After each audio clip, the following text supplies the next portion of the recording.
குருவடிகளே சரணம். Hello friends and viewers, எல்லாருக்கும் வணக்கம். மகான் திருமூலர் அவர்கள் அருள் செய்த திருமந்திரம் பாடல்களில் 3ஆம் தந்திரத்தில் பிரிவு 11 அட்டமா சித்தி என்ற தலைப்பில் சொல்லப்பட்டிருக்கும் பாடல்களும் அதற்கான விளக்கமும் பார்க்க போறோம். பாடல் 661 பிரணவ உபாசத்தால் உண்டாகும் பயன். ஓடிச் சென்று அங்கே ஒரு பொருள் கண்டவர் நாடியின் உள்ளாக நாதம் எழுப்புவர். தேடிச் சென்று அங்கே தேனை முகந்து உண்டு பாடியுள் நின்று பகைவரை கட்டுமே. அண்ணல் தையல் அப்படின்னா சிவசக்தி, தூவழி அப்படின்னா சுழுமுனை நாடி, வித்து அப்படின்னா விதை. மூலாதாரத்தில் இருந்து சகசிர தலத்தை எய்தி சிவமான ஒரு பொருளை கண்டு வணங்கியவர் அங்குள்ள நாடியில் உள்ளே நாதத்தை வெளிப்படுத்துவர். மேலும் அங்கே உண்டாகும் அமுதத்தையும் உண்டு உடல் என்னும் பாசறையில் உள்ள காமம் குரோதம் முதலிய 6 பகைவர்களை சிறைப்படுத்தவும் செய்வார்கள்.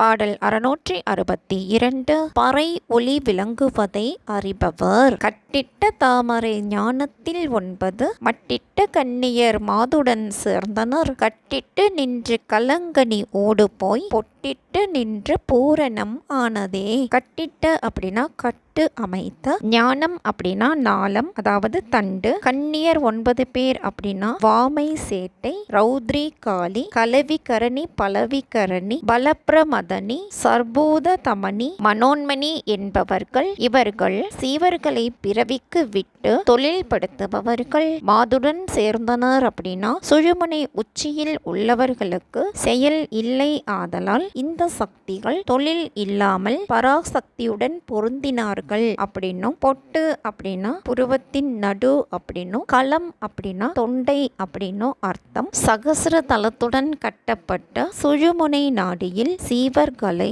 உலக முகப்படுத்தி கொண்டிருந்த வாமே முதலிய 9 சக்திகள் சீவர்கள் பக்குவப்பட்ட பின்பு தம் செயல் அற்ற சக்தியுடன் பொருந்தி நின்றனர். அச்சமயத்தில் மூலாதாரத்தில் செயல்படுத்தி கொண்டு இருந்த குண்டலினி தொண்டை சக்கரத்தின் வழியாக போய் ஆக்னி சக்கரத்தை அடைந்து முழு சக்தியாக விளங்கியது.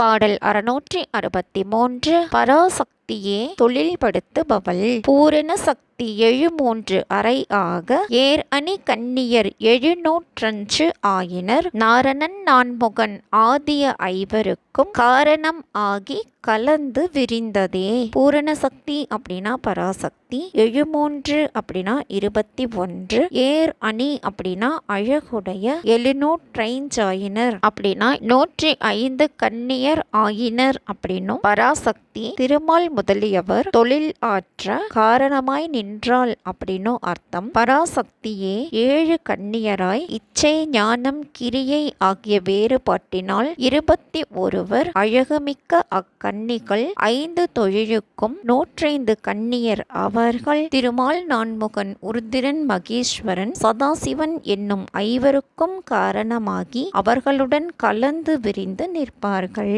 பாடல் 664 பராசக்தியின் செயலினின்றும் நீங்கி விளங்குவர். விரிந்து குவிந்து விளைந்த இம்மங்கை கரந்து உள்ளிழுந்து கரந்து அங்கு இருக்கின் பரந்து குவிந்தது பார்முதல் பூதம் இறைந்து எழுவாயு இடத்தில் ஓங்கே. இம்மங்கை அப்படின்னா இந்த பராசக்தி, கரந்து அப்படின்னா மறைத்து, காத்துள் எழுந்து அப்படின்னா மறைந்து சிவத்துள் சிறந்து தோன்றி, கரந்து அங்கு இருப்பின் அப்படின்னா அங்கு ஒடுங்கி இருப்பின் அப்படின்னு அர்த்தம். இறைந்து எழு அப்படின்னா ஒலித்து கொண்டு இருக்கின்ற, வாயு அப்படின்னா நாதம், ஓங்கே அப்படின்னா உயர்ந்து விளங்குவாயாக அப்படின்னு அர்த்தம். இங்கனம் விரிந்து நின்ற பராசக்தி பின்பு ஒடுங்கி பல வகையான போகங்களையும் விளையும்படி செய்தால் மறைந்து சிவத்துடன் நின்ற பின் ஒடுங்கி இருப்பின் பூமி முதலிய பூதங்களும் பரவி பின் ஒடுங்கிவிடும். எனவே நீ மேல் எழுகின்ற நாதத்தில்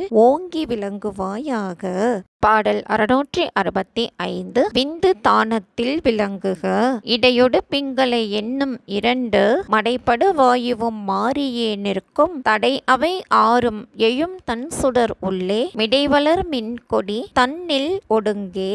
இடை அப்படின்னா 2 கண்களுக்கும் உள்ள இடை, அதாவது புருவ நடுவில் உள்ள விந்து மண்டலம். தொழில்பட தொடங்கும் நிலை 2 மின்னல் கொடி போல் தோன்றும். இது ஒளி பெருக உதவும் நிலை ஆகும். நாதத்தில் ஒடுங்கியவர்களுக்கு இடைப்பிங்களை அடைபட்டு சுழுமுனை திறக்கும் மூச்சு அவர்களுக்கு மெல்ல இயங்கும். 6 ஆதாரங்களும் 7 சக்திகளும் நீங்கி சந்திர மண்டலத்தில் புருவத்தின் நடுவில் பிந்து தானத்தில் அடங்கும்.